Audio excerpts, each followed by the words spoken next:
وبركاته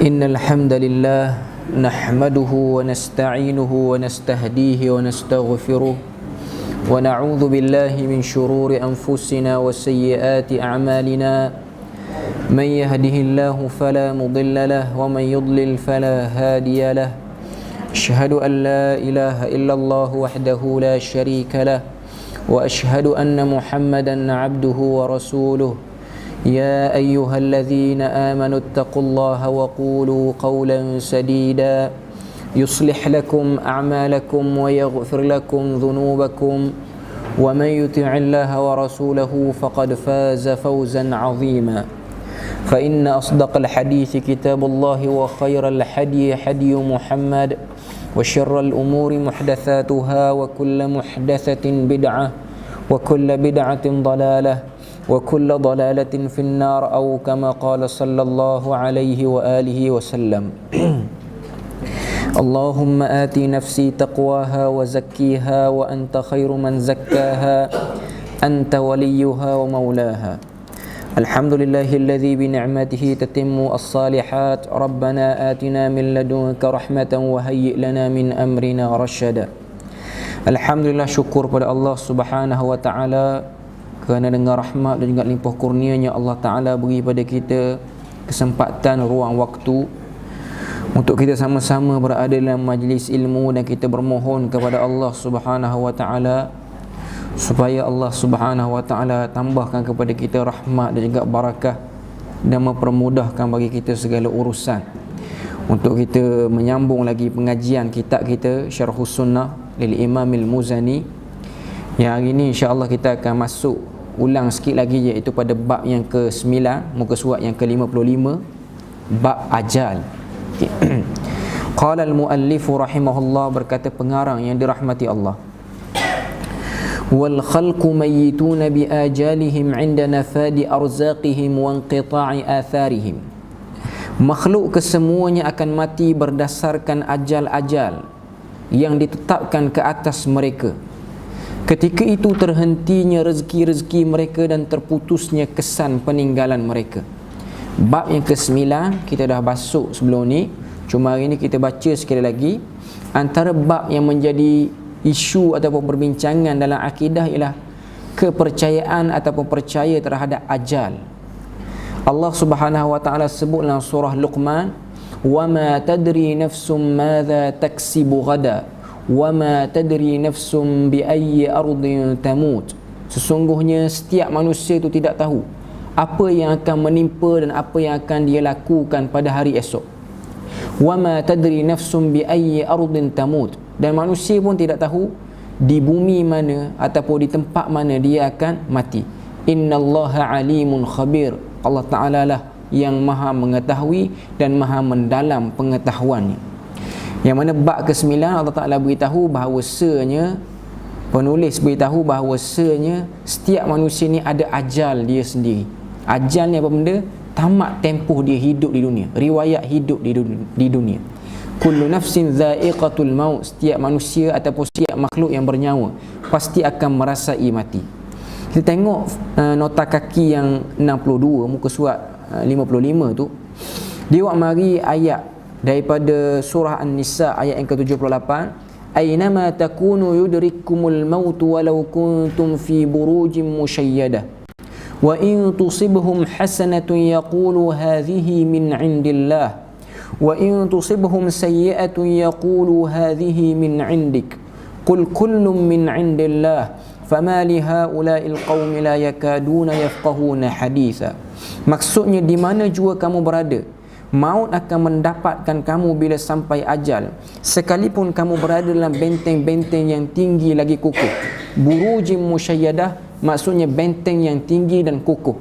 Apabila Allah Ta'ala takdirkan memang sampai ajal manusia, seperti mana Allah Ta'ala sebut dalam surah Sajdah, qul yatawaffakum malakul mautil ladzi wukila bikum thumma ila rabbikum turja'un.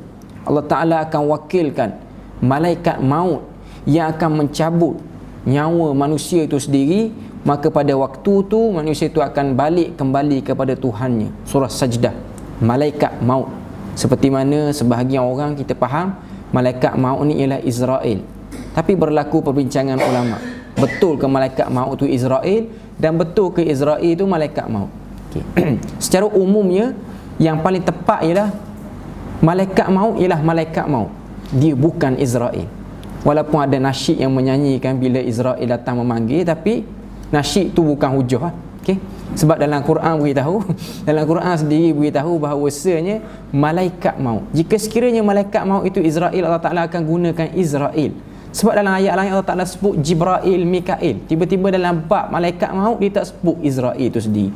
Jadi ulama mengatakan malaikat maut ni adalah malaikat yang khusus dan dia bukan Israel. Ada yang kata yang sama. Tapi secara umumnya Quran beritahu malaikat maut. Qul yatawaffakum malakul maut. Okay. Yang mewafatkan kamu, yang ambil nyawa kamu ni ialah malaikat maut, bukan Israel. Yang tepatnya ialah nama dia ialah malaikat maut. Okey. Secara umumnya gitu. Yang mana Allah Ta'ala beritahu ketika sampai saja ajal, walau kuntum fi burujin musyayyadah, walaupun kamu berada dalam satu dinding ataupun pertahanan yang kukuh, bila sampai ajal maka Allah Ta'ala akan wafatkan kamu pada waktu tu. Wa in tusibhum hasanatun yaqulu hadhihi min indillah, jika menimpa mereka sesuatu yang baik, mereka kata ini adalah kemuliaan Allah. Wa in tusibhum sayyi'atun, jika menimpa pada mereka ini satu musibah ataupun keburukan, yaqulu hadhihi min indik, maka semua orang akan mengatakan bahawasanya ini adalah daripada sial Nabi sallallahu alaihi wasallam. Sebab itulah ini menjadi orang kata apa, kefahaman musyrikin Mekah pada masa tu, bila turun saja musibah maka dia akan palingkan ataupun dia akan katakan musibah ni turun adalah dengan sebab berlakunya dakwah Rasul. Seperti mana dalam surah Yasin, tatayyarna bikum, kita duk baca semua, sebahagian orang duk baca semua surah Yasin. Tatayyarna ni maksudnya ialah bila mari saja Rasul yang kata bawa wahyu ni, mereka ni lah tatayyur ataupun sial kita. Mari je orang lagu ni dia bawa sial pada kita, mari je keburukan apa-apa, maka dia akan palingkan ataupun letakkan sial tu mari dengan sebab Rasul-Rasul ni, golongan ni tatayyur. Okey. Dia panggil istilah dia tatayyur. Qul kullun min indillah, yang baik dan yang buruk itu semua daripada Allah Subhanahu wa taala. Fama li haula'il qaumi la yakaduna yafqahuna haditha. Dan mereka ini, maka apakah yang menyebabkan kaum itu hampir-hampir tidak memahami perkataan. Surah An-Nisa nak beritahu bahawasanya ayat 78 ni, bahawasanya manusia tu akan ada waktu ajal dia sendiri. Lepas tu kita masuk bab yang ke-10, bab kubur. Sammahum ba'da ad-daghti fil quburi musa'alun. Kemudian selepas himpitan kubur mereka akan dipersoalkan. Okay. Dalam bab azab kubur dan juga himpitan kubur ni, kita tengok banyak hadis-hadis yang sahih membahaskan tentang bab ni. Antaranya saya ambil satu hadis pada malam ni, iaitu hadis daripada seorang sahabat, nama dia Samurah bin Jundub. Samurah bin Jundub ni seorang sahabat daripada kalangan Ansar. Dia wafat pada tahun 58 Hijrah di Basrah. Dia ada riwayat satu hadis Nabi berkenaan dengan azab kubur. Dan hadis ni riwayat Imam Bukhari. Satu hari dia kata, anna Nabi sallallahu alaihi wasallam qala, hal ra'a ahadun minkum ru'ya. Nabi berkumpul dengan para sahabat. Nabi pun tanya pada para sahabat, hal ra'a ahadun minkum ru'ya, semalam siapa daripada kalangan kamu ni yang bermimpi, tengok apa-apa yang berlaku dalam mimpi dia. Ni memang kebiasaan Nabi akan tanya sahabat. Sebab Nabi ni dia memperbetulkan kefahaman sahabat. Sebab pada masa tu sebahagian sahabat, terutamanya yang baru masuk Islam, mereka masih lagi membawa kepercayaan jahiliyah. Percaya bunyi benda-benda lagu ni disebabkan dengan sial ataupun orang kata apa, musibah daripada kawasan-kawasan ni.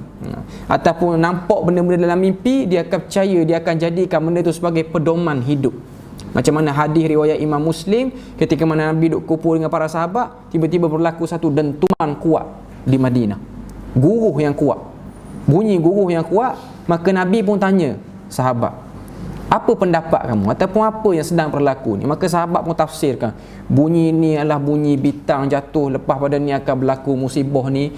Bila Nabi dengar, Nabi perbetulkan. Jika benda tu betul dengan wahyu, Nabi kan diam lah. Jika benda tu salah, Nabi perbetulkan.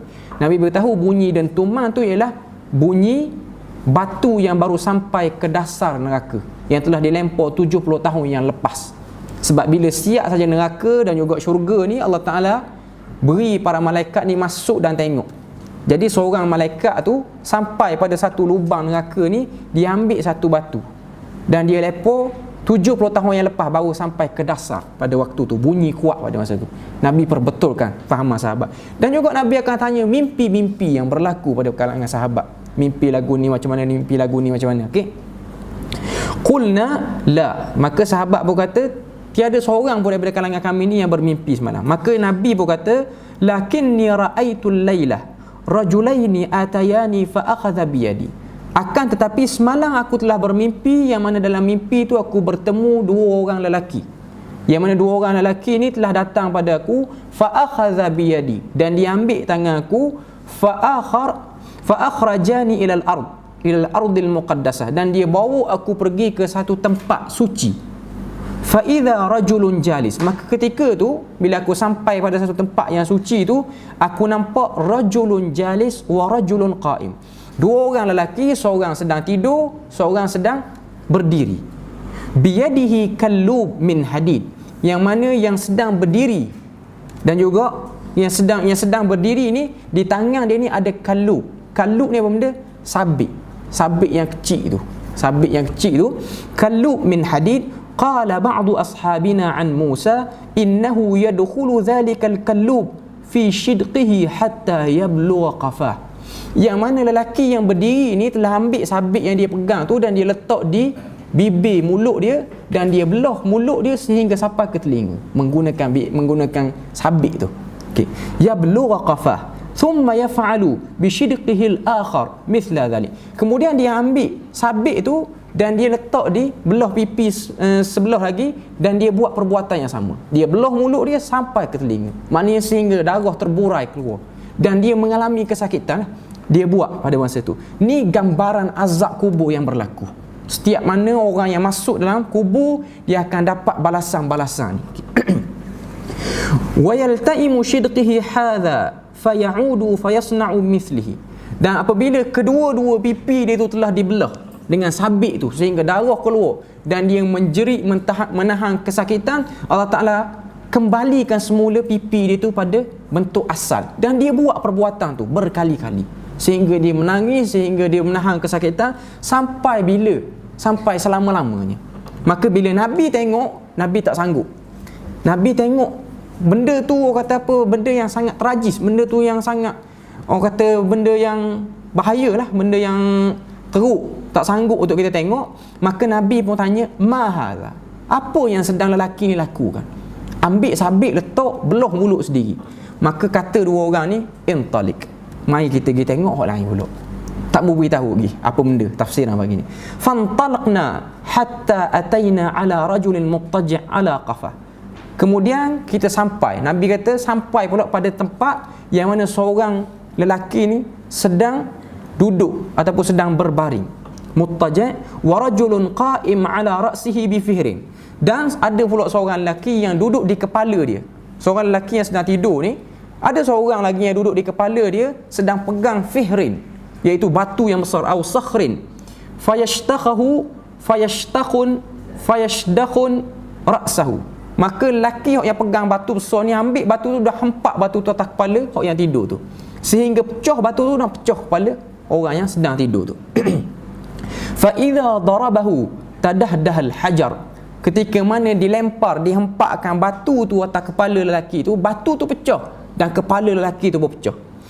Lepas tu Nabi pun tengok, Nabi kata, mahadha, apa ni yang sedang berlaku? Maknanya benda tu berulang, pecah kepala, takut balik, batu tu pun takut balik, dan orang tu melakukan benda yang sama. Nabi pun tengok, dalam keadaan Nabi tak sanggup tengok, maka Nabi tanya, mahadha, kata dua orang ni, fantalaqna ataupun intalik, mari kita tengok orang lain pula. Fantalaqa ilaihi liya'khudhahu fala yarji'u hadha hatta yalta'im ra'sahu wa 'ada ra'sahu kama huwa fa'ada ilayhi fadarabahu. Qultu man hadha? Qala intalik. Fantalaqna ila thaqbin mithla tan-nur a'lahu dayyiq wa asfaluhu wasi'. Okey. Nabi pergi ke tempat yang ketiga. Nabi sampai ke tempat yang ketiga, Nabi masuk satu lembah. Satu lembah yang ada satu lubang yang dalam, Yang Nabi kata lembah tu bentuk dia seperti tanur. Tanur ni apa benda? Payang orang Arab awak roti tu, bakar roti. Mulut dia spek, dalam tu ada bara api, cuma kawasan tu ialah seperti lembah. Tanur, Nabi tengok tanur a'lahu dayyiq. Kawasan dia yang atas tu mulut payang tu spek, wa asfaluhu wasi', dan yang di bawah dia tu luas, yatawaqqadu tahtahu naran. Di bawah dia tu ada bara api. Fa idza iqtaraba irtafa'u hatta kadu an yakhruju. Fa idza khadamat raja'u fiha wa fiha rijalun wa nisa'un 'urah. Fa qultu man hadha? Qala intaliq. Bila Nabi jongor pada ataupun Nabi tengok dalam tu. Tengok dalam tu apa yang ada dalam tu? Dalam tu adanya bara api dan juga lelaki dan perempuan yang tak pakai baju, yang telanjang.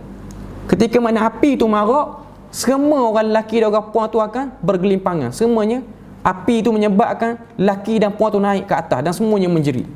Apabila api tu turun, semuanya turun bawah balik. Dan benda tu berlaku, turun naik dalam keadaan yang sangat ramai jeritan yang didengar tu. Nabi pun tengok, Nabi kata man hadza? Apa ni? Maka dua orang ni pun kata intaliq. Kita pergi tengok orang lain pula. Fantalaqa hatta ataina ala nahrin min damin. Sampai tempat yang keempat, sampai ke sebuah sungai, yang sungai itu semua air dia tu ialah darah belaka.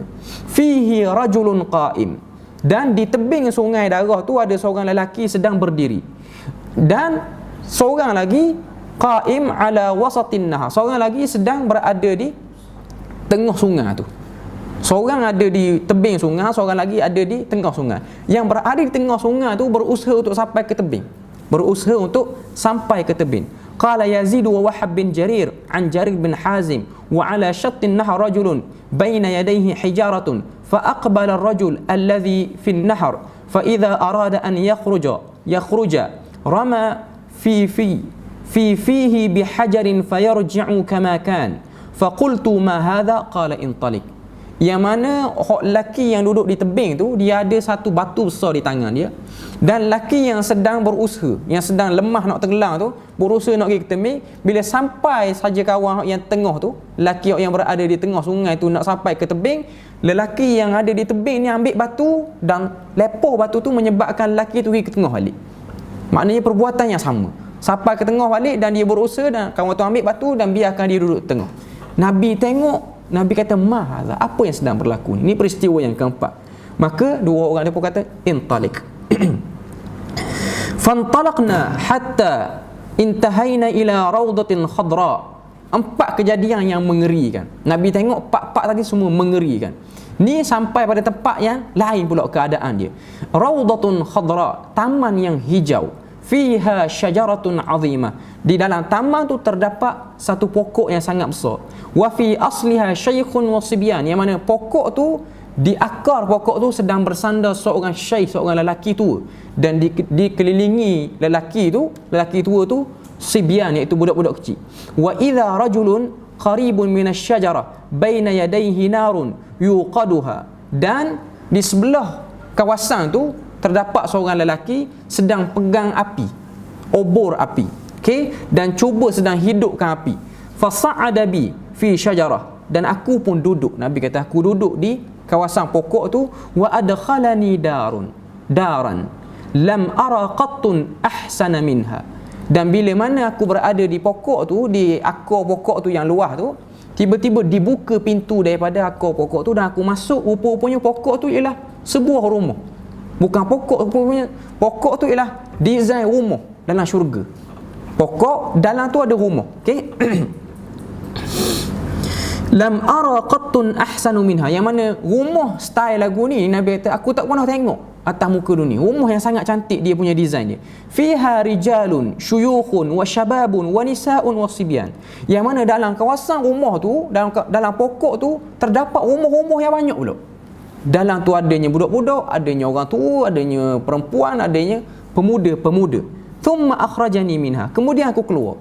Fasa'ada bi asy-syajarah, maka aku duduk di tepi pokok tu. Fa adkhalani daran hiya ahsanu wa afdal, dan aku masuk satu kawasan lagi daripada pokok yang sama, iaitu sebuah rumah yang sangat cantik. Pada masa tu Nabi sebut ahsanu wa afdal, fiha syuyukhun wa syabab, yang mana dalam tu hanya terdapat lelaki tua dan juga pemuda-pemuda. Hak tadi semua puang ada, budak-budak semua ada belaka. Qultu tawafatni al-lailah fa akhbarani amma ra'ait. Maka Nabi pun kata, berhentilah kita setakat ni dan tolong beritahu apa yang dah kita tengok tadi. Maka dua orang tadi tu, dua orang lelaki yang bawa Nabi tu, yang mana dua orang ni adalah malaikat, qala na'am, maka kami akan beritahu. Malaikat tu pun kata, ammal ladzi ra'aituhu yashuqqu shidqihi fakadzabun yuhaddithu bil kizbati fatuhmilu anhu hatta tablugha al afaq. Adapun peristiwa pertama yang kamu lihat wahai Rasulullah, iaitu lelaki yang pegang sabit dan letak sabit di mulut dan belah mulut dia sehingga sampai ke telinga. Mereka ni ialah daripada kalangan umat kamu yang melakukan dosa, iaitu dosa dia apa benda? Kadzabun fil afaq. Mereka ni menipu, yang mana berita ataupun dusta yang mereka bawakan ni menyebabkan berita tu tersebar luas ke seluruh penjuru dunia. Ni ikut zaman kita ni, orang bawa cerita-cerita palsu dan dia sebarkan, yang mana sekejap saja dia sebarkan berita palsu, semua orang tahu. Orang yang menipu, sama ada tipu yang jenis biasa ataupun menipu atas nama agama, maka azab kubur yang dia dapat ialah macam tu, iaitu akan ambil sabit dan letak di mulut dan belah mulut dia sendiri, sehingga dia sendiri pun tak tahan dengan apa yang dia lakukan. Tu dosa yang pertama. Fayasna'u bihi ila yaumil qiyamah. Malaikat berkata dia akan buat macam tu sampai ke hari kiamat. Sampai ke hari kiamat. Kita kena ingat bahawasanya kita hidup atas dunia ni sekejap, 70, 80, maknanya kata tak sampai 100. Dan kemungkinan kita duduk di alam kubur tu lebih pada umur kita. Kita ingat, kita tengok tok nenek kita ataupun ayah kita yang hidup tak sampai 100, yang mungkin hari ni dah berada di alam kubur mungkin 200 tahun. Dia hidup tak lama pun. Sekiranya dia buat dosa, dia ulang buat benda ni, azab yang sama sampai hari kiamat. Nak tunggu habis riwayat manusia atas muka dunia ni satu jangka masa yang sangat lama, sekiranya dia melakukan dosa itulah. Okey. Walladhi ra'aituhu yashdakhu ra'sahu farajulun 'allamahu Allahul Qur'an fanama 'anhu bil-lail wa lam ya'mal fihi bin-nahar yuf'alu bihi ila yaumil qiyamah. Okey. Ni pula peristiwa yang kedua ni mungkin kena di atas sebahagian kita, iaitu orang lelaki yang seorang berbaring, seorang lagi ambil batu dan rembah batu atas kepala kawan tu sehingga batu tu pecah dan sehingga kepala kawan tu pecah. Dosa apa yang dia buat? Dosa dia ialah 'allamahullahul Quran. Dia belajar Al-Quran, faham Quran, kenal sunnah apa-apa semua. Fanama anhu bil-lail. Cumanya dia tidur, dia tak amal apa yang dia dengar. Walam ya'mal fihi an-nahar. Pada waktu malam dia tak baca balik, pada waktu siang pun dia tak amal. Yuf'alu bihi ila yaumil qiyamah. Mereka ni akan kena azab kubur seperti mana ni sehingga hari kiamat. Dengar yang kebenaran, tahu kebenaran, sama ada mengajar ataupun mendengar pengajaran-pengajaran, tapi tak amal daripada kebaikan tu, mereka akan buat perkara ni. Dosa dan balasan yang dia dapat azab kubur ni macam itulah, iaitu orang akan rembah atas kepala dia sehingga pecah kepala dia. Tu yang dia akan dapat ketika mana? Di dalam kubur lagi. Yuf'alu bihi ila yaumil qiyamah, yang mana mereka akan terima balasan tu sehingga hari kiamat. Walladhi ra'aituhu fi thaqbi fahum az-zanah. Dan yang kamu lihat, malaikat kata, yang mana dalam tanur, dalam bekah ataupun dalam payang tu, mereka semua tu adalah kalangan umat kamu daripada kalangan penzina. Mereka dibakar hidup-hidup dalam keadaan telanjang, dibakar sehingga mereka tak tahan, sehingga menjerit apa semua, dan bila api marak mereka akan melambung sampai ke atas kawasan Thaqbin ataupun atas lembah tu, dan apabila api marak mereka turun balik dalam keadaan sudah dibakar siap apa semua. Okey. Walladhi ra'aituhu fin nahar akalur riba. Dan orang yang kamu lihat berada di lautan sungai yang darah tu, seorang lelaki duduk di tebing, seorang lelaki duduk di tengah, yang di tebing tu lempar batu supaya kamu tak sampai tengah. Mereka ini adalah daripada kalangan umat kamu yang melakukan dosa riba. Ambil riba walaupun sekecil-kecil riba, yang mana kita semua dah tahu riba ni terbahagi dua, riba al-fadl dan juga riba satu lagi, riba nasi'ah, riba tangguh. Yang mana hari ni kalau kita tengok, sangat mudah kita nak termasuk dalam dosa ni. Sangat mudah untuk kita nak termasuk dalam dosa ni. Yang mana dosa riba ni empat keadaan semua buruk belaka. Dia hidup di dunia pun buruk, dia masuk azab kubur pun buruk, dibangkitkan di padang mahsyar pun buruk, masuk dalam neraka pun buruk lah ke. Pak keadaan semua buruk lah ke. Kalau kita tengok Allah Ta'ala sebut dalam Al-Quran tentang dosa orang yang makan riba, fa'dhanu biharbin minallahi wa rasulih. Orang yang makan dosa riba ketika dia hidup di dunia ni, Allah Ta'ala isytihar perang dalam Quran sebut. Bila Allah Ta'ala isytihar perang, tak ada dah kuasa yang lebih gagah lagi untuk kita lawan. Kuasa Allah Ta'ala yang lebih tinggi. Bila Allah Ta'ala isytihar perang ni, maknanya dosa yang sangat besar. Tu yang dia dapat ketika dia hidup atas dunia. Memang dia kaya, dia ambil dia ambil riba apa-apa semua tu, nampak hidup kaya, tapi Allah Ta'ala sudah isytihar perang pada dia. Maknanya sudah dapat murka Allah atas dunia, walaupun nampak hidup jalan molek macam biasa. Bila dia masuk dalam kubur, dia dapat dosa lagu ni, balasan dia lagu ni, iaitu dia duduk dalam sungai yang penuh dengan darah dan dilemparkan batu. Bila dia bangkit ketika mana nak pergi ke mahsyar, Quran sebut la yaqumuna illa kama yaqumul ladzi yatakhabbathu syaitanu minal mas. Orang yang keluar daripada lubang kubur dengan sebab dosa riba ni, dia keluar seperti mana orang yang kerasukan syaitan, jalan tak betul sekali. Sebab mana? Sebab apa? Nabi sebut dalam hadis, man mata ala syai'in bu'itha ala syai'in, man 'asha ala syai'in mata alaihi, wa man mata alaihi bu'itha alaihi. Barang siapa yang hidup atas dunia melazimi kerja, satu-satu kerja, sama ada kebaikan ke keburukan ke, maka Allah Ta'ala akan mati dia dalam keburukan ataupun dalam benda yang dia suka buat, hobi yang dia suka buat, dan dia akan bangkit daripada lubang kubur pun ikut hobi yang dia buat atas dunia. Kalau dia orang yang suka buat kebaikan, suka buat amal soleh, dia akan mati dalam buat amal soleh, dan dia akan bangkit dalam buat amal soleh. Orang yang mati dalam keadaan beribadah, yang mati dalam keadaan sujud, seperti mana yang kita duduk dengar, dia akan keluar dalam keadaan bersujud. Orang yang mati dalam keadaan melakukan dosa ataupun benda-benda maksiat yang dia lakukan, benda sia-sia yang dia lakukan, dia akan keluar daripada lubang kubur dia dengan benda-benda yang dia lakukan atas muka dunia. Kaki ngai keluar dengan jorang-jorang dia, kaki belaga ayam keluar dengan ayam-ayam, guk ayam dia, apa semua akan keluar gitu, ikut ikut hobi yang dia suka buat. Dan orang yang makan riba, dia akan keluar dalam keadaan terhuyung hayang, seperti mana yatakhabbatuhu syaitanu minal mas, seperti mana orang yang terkena rasukan syaitan, jalan tak betul sekali. Dan ketika dia masuk dalam neraka Allah Ta'ala, dia masuk neraka Jahannam. Maknanya 4 fasa kehidupan orang yang makan riba ni semua tak selamat laka. Semua tak selamat laka. Hidup atas dunia, Allah Ta'ala isytihar perang, masuk dalam kubur, kena berada dalam sungai darah, keluar daripada kubur nak pergi ke padang mahsyar dalam keadaan terhuyung hayang, masuk pula neraka paling tinggi sekali, iaitu Jahannam. Yang mana kita kena berhati-hati dah hari ni, sebab sangat banyak lubang-lubang ataupun zaman kita ni orang nak tarik kita ke arah riba. Sebab macam saya sebut semualah, zaman kita ni nak mendapatkan yang haram, kos dia lebih murah daripada nak mendapatkan yang mahal. Zaman akhir zaman ni nak mendapatkan yang halal tu payah, banyak sangat jalan-jalan ditutup. Tapi nak mendapatkan yang haram, banyak kemudahan-kemudahan yang diberikan. Okay. Seterusnya kita tengok lagi tafsiran daripada perjalanan Nabi tu, ketika mana Nabi bermimpi ni. Wasyaikhun fi asli syajarah, bila Nabi pergi ke kawasan Raudatun Khadra, iaitu kata apa, taman yang hijau tu, Nabi tengok ada satu batang pokok yang besar, dan di akar pokok tu ada seorang lelaki dikelilingi oleh budak-budak. Wasyaikhu fi asli syajarah Ibrahim alaihissalam. Lelaki tua yang berada di akar pokok tu ialah Nabi Ibrahim alaihissalam. Wasibyanu haulahu fa auladun nas. Dan kanak-kanak yang berada di sekeliling dia itu ialah anak-anak manusia daripada kalangan Bani Adam. Wallazi yuqadu an-nar, yang mana anak-anak tadi tu ialah anak-anak yang mati dalam keadaan fitrah, maknanya yang mati keluar daripada perut mereka, tak ada hidup, ataupun mati dalam kandungan, mereka bersama dengan Nabi Ibrahim.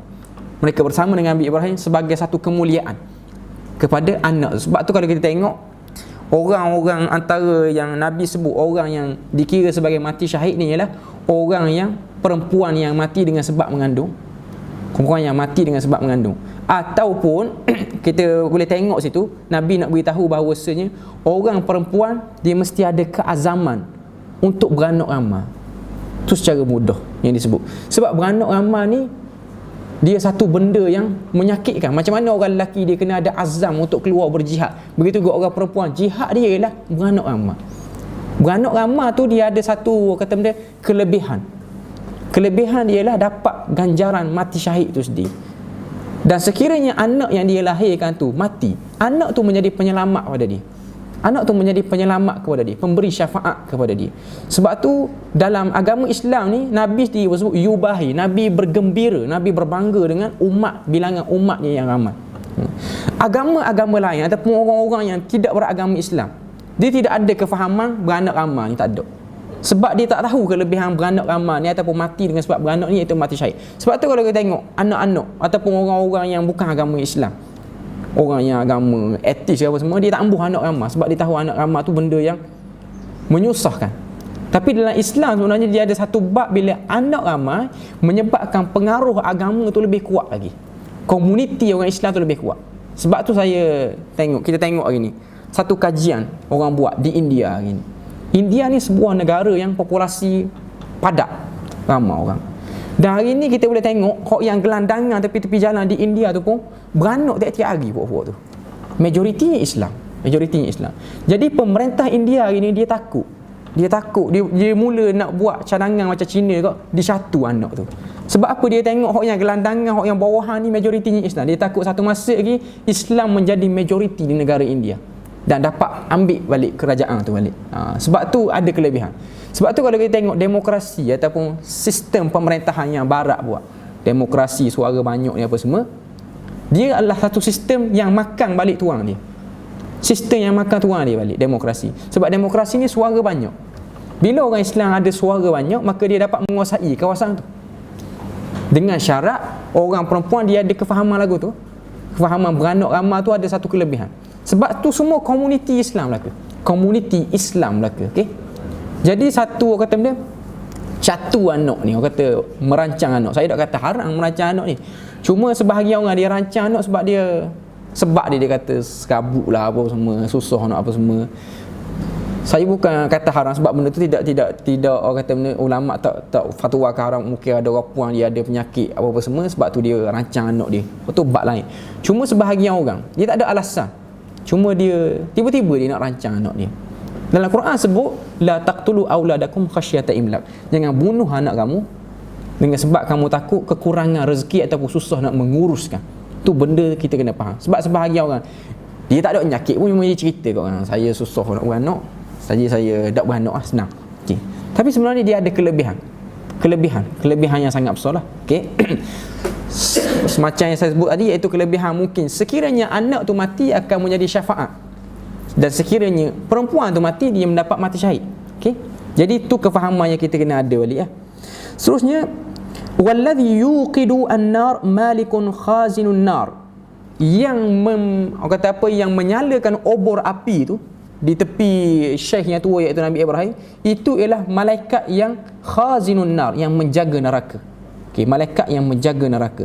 Wad-darul ula allati dakhalat dar ammatul mu'minin, rumah pertama yang Nabi masuk, rumah yang sangat comel, yang sangat luas, yang dalam tu ada lelaki, perempuan, lelaki tua, budak-budak semua.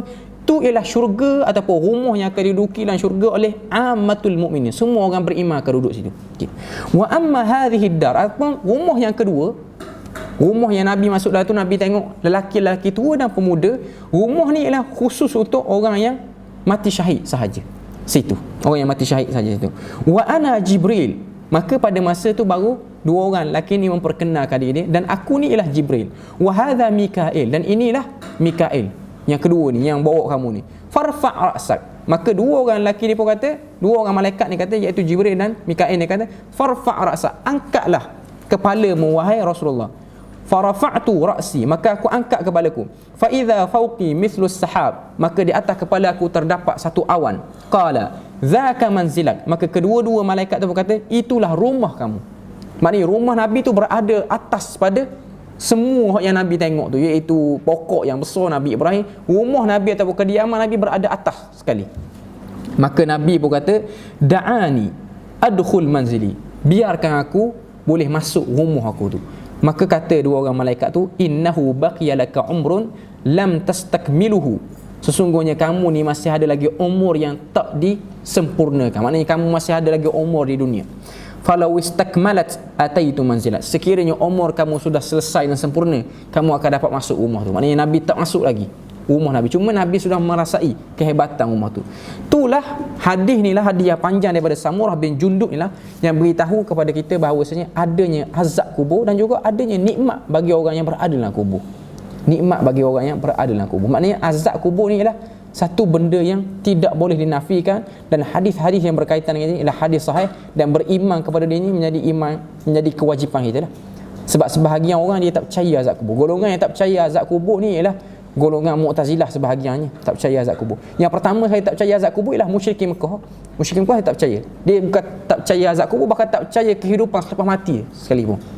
Tu antara penafian golongan pertama yang tak percaya tentang azab kubur. Okey. Dan ada sebahagian orang dia menafikan azab kubur ni sendiri, walaupun hadis-hadis yang berkaitan dengan dia ni ialah hadis yang sahih.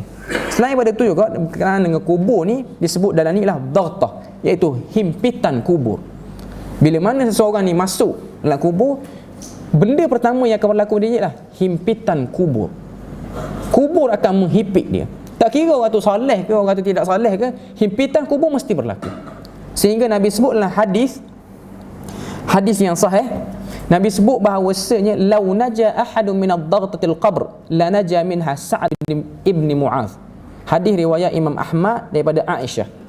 Nabi beritahu sekiranya ada orang yang boleh selamat daripada himpitan kubur, maka yang pasti selamat ataupun yang berhak untuk selamat pada himpitan kubur ialah seorang sahabat nama dia Sa'ad bin Mu'adh. Sa'ad bin Mu'adh ni ialah ketua kaum Aus.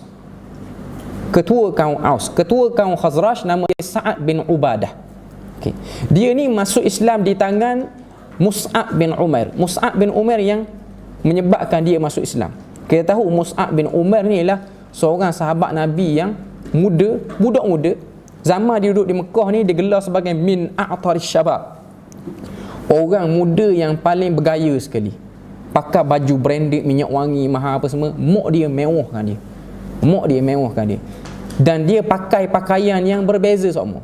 Sehingga Nabi puji dia yang mana Mus'ab bin Umair ni pagi makanan dia macam ni, petang makanan dia macam lain pula. Pagi pakaian ni macam ni, petang pakaian ni lagu lain pula. Sama dia duduk di Mekah dulu.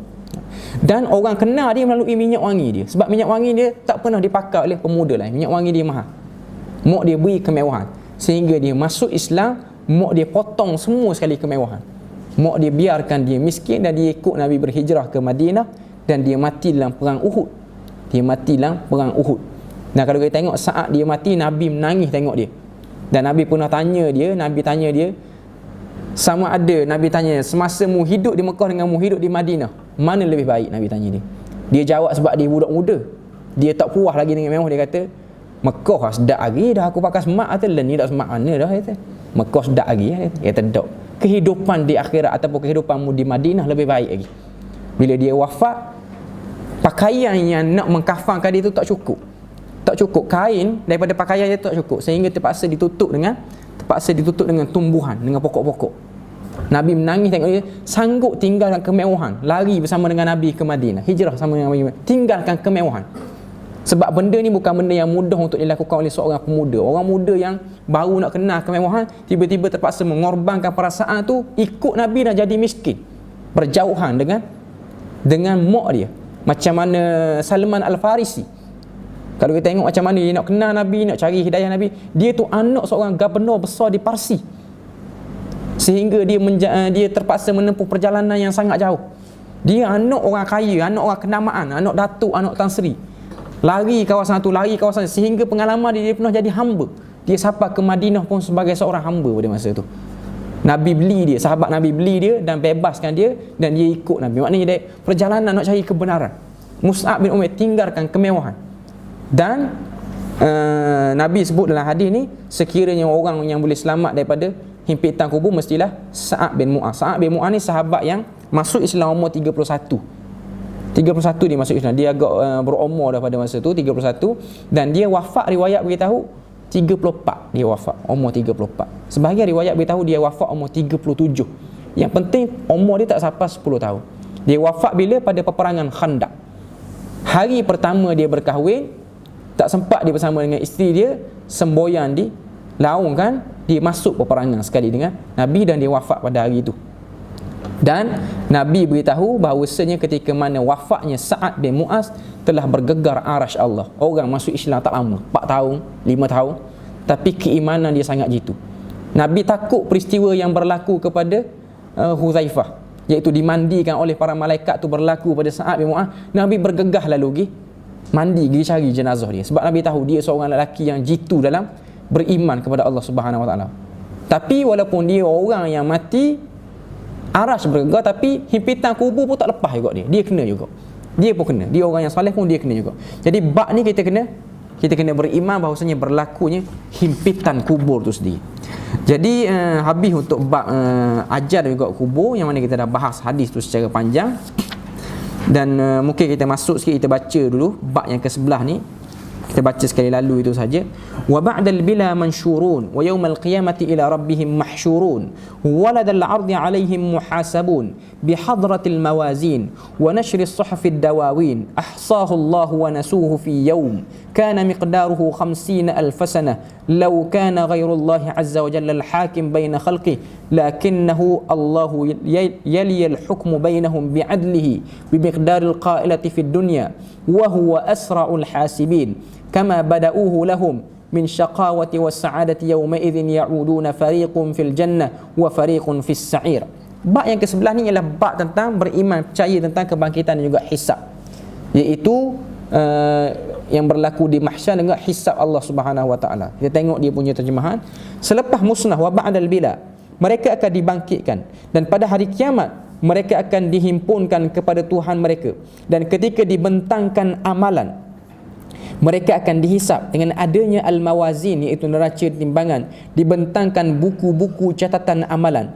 Allah menghisapnya sedangkan mereka telah melupainya amalan-amalan di dunia dahulu dalam sehari yang kadarnya 50,000 tahun. Kalaulah selain Allah Azza wa Jalla yang menjadi hakim pemutus antara makhluknya, tentulah ianya lambat. Tetapi Allah memutuskan hukuman antara mereka dengan keadilannya dalam hanya waktu qailah, iaitu qailulah di dunia. Sedangkan dialah pembuat perhitungan yang paling cepat, sebagaimana dia telah menciptakan mereka daripada golongan celaka atau bahagia. Pada hari itu mereka semua akan kembali kepadanya. Segolongan mereka dimasukkan ke dalam syurga dan segolongan lagi ke dalam neraka.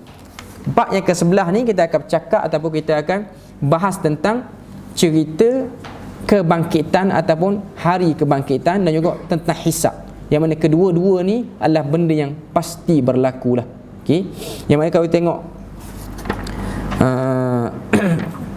nota kaki yang ke 65 tu, nota kaki yang ke 64 tu, dan ketika dibentangkan amalan, maksudnya dibentangkan amalan-amalan yang telah ditulis oleh malaikat. Rujuk surah At-Takwir ayat yang ke-10, surah Al-Isra ayat yang ke-13 dan ayat yang ke-14. Saya tak mau masuk lagi bab ni, cuma kita nak ayat secara umum bahawasanya dalam bab ni penulis ataupun Imam Al-Muzani nak beritahu bahawasanya keadaan tentang hari kebangkitan tu sendiri.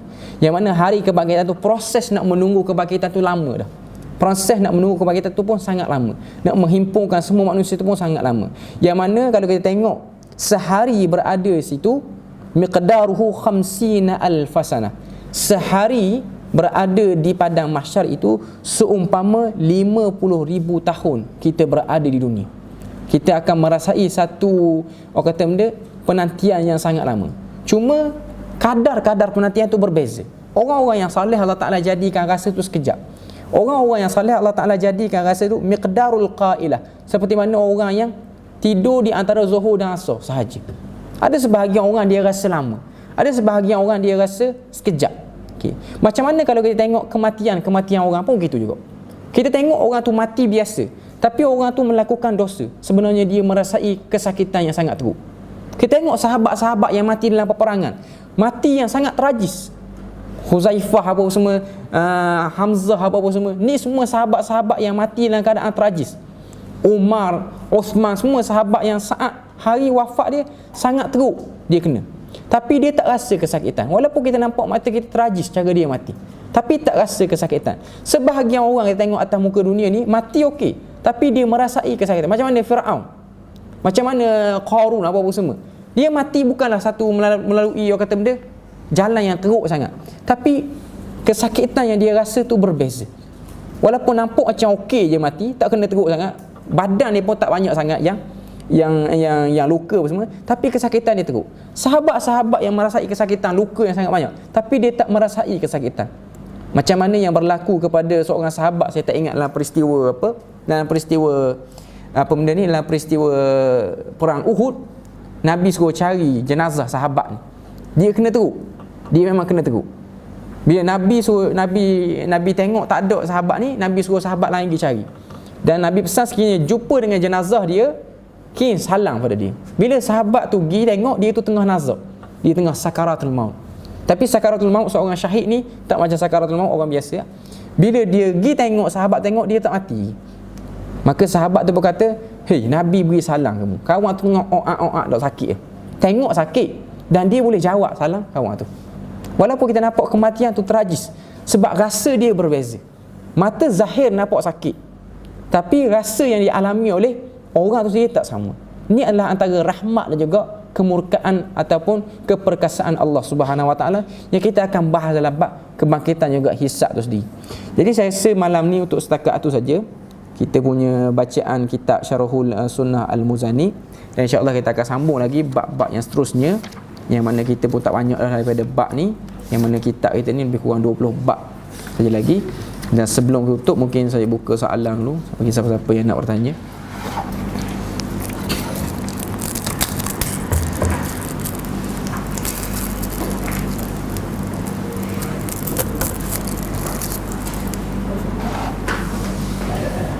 Tak ada soalan? Kalau tak ada soalan, kita tutup. Subhanakallahumma wa bihamdik, asyhadu an la ilaha illa anta wa astaghfiruka wa atubu ilaik. Wassalamualaikum.